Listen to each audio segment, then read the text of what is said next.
Okay, now that I've done my compositional studies, it's time to choose one of them and work it up to a larger preliminary sketch. The preliminary sketch is going to be 8.5 by 11 using only line. The idea here is to take your composition, which is relatively rough, focused on shapes, and refine it slightly. So this all follows the principle of little by little watering your idea, and through the process of repetition, iteration, building, watering the idea, and making it stronger and stronger and stronger. The most important principle when working up a compositional study to the preliminary study is to be more specific. So, to get more details on this idea, look at the conceptual principles, the conceptual rules of compositions. It's in the illustration tutorial playlist. Please look at that first. It'll tell you a little bit more about my thought process as far as developing your composition further to make it more visually and conceptually compelling. Okay, so I'm going to look at this. I'm going to look at my concept studies, which I have somewhere. I'm not sure where exactly. I'm going to look at them. I'm going to look at my original visual research when I'm doing this. I'm not using reference for the most part, other than the preliminary images I've gathered. I'm still being relatively rough. This isn't the final sketch. The final sketch is going to be even more realized than this. So I'm still keeping it relatively simple. I'm not shading. I'm not shading because I'm going to take this preliminary sketch and turn it into a value study, which I'll show you guys how to do in another tutorial. Okay, so I'm going to get going on this preliminary sketch. I'm going to get more specific. I'm going to try to stick to the composition I have here. By the way, I chose this one. I think it's a little bit stronger. This one feels a little bit too squished. It feels like the characters are pressed together. It's just not enough room. This one's, I think, the better one.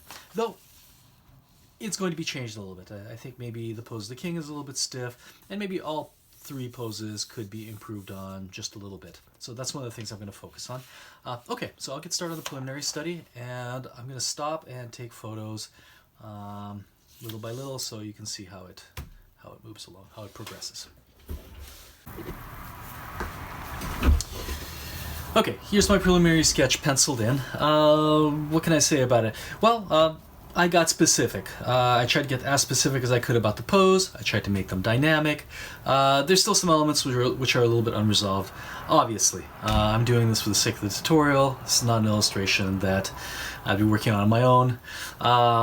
So I skimped a little bit here and there. Where would I have spent more time? Well, in the architecture, in the soldiers, in these kind of generic looking steps. I didn't put in my curtain. I will. Maybe at some point. Guys, don't worry too much if you didn't quite get the shape of the cloth, the way it's wrapping around the body. That's what photo references and your final sketch is for. So we're just getting kind of general details. General details? Is that an oxymoron? I hope not. So we're trying to avoid getting super specific or worrying a little too much over details. I am trying to get specific about the poses, definitely about these really sneaky facial expressions. So I am developing the idea little by little as I go along, but ultimately, once I do the preliminary sketch, once I do the value study, then I'm going to gather even more reference and feed this illustration even more with specifics of anatomy, what exactly is happening here, and the shoulder blade, that kind of stuff. Even if the piece is stylized, even if it's cartooned, I'm still going to use reference to make it even better, like this hand pose here. What exactly is happening here? Okay, so I'm going to ink this, and then when we come back, more to come. Okay, I figured it would be helpful for you to see how I ink this a little bit. I'm not going to ink the entire thing in front of you. That's going to take too long. Mostly when I'm thinking about inking is clarity. So when I'm dealing with things that are in the foreground, I'm going to go in and put in a darker line, a thicker line. So if you guys are using micron pens, I recommend switching sizes out a little bit. If you have a pen like this that allows for a little bit of line variation, by the way, check out my fountain pen tutorials on flexible nibs, all that kind of stuff.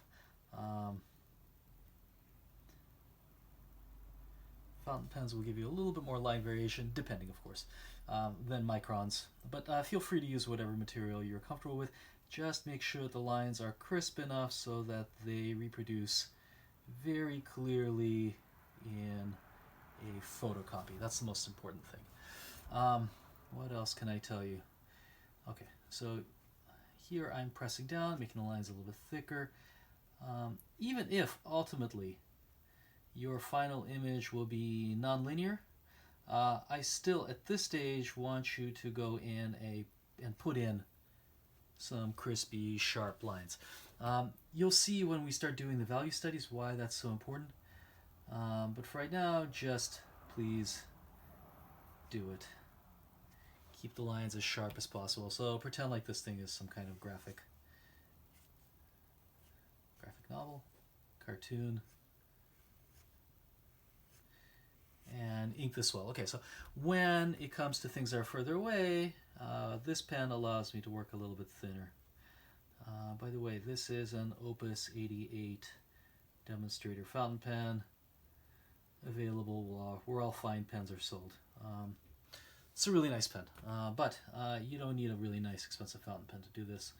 A couple of microns, cheaper fountain pens actually do exactly the same thing. So again, check out my fountain pen demos if you want to see, if you want to get more information about fountain pens. Okay, so I'm going to ink this sucker, and when we come back, well, we'll talk about how to do value studies and stuff like that.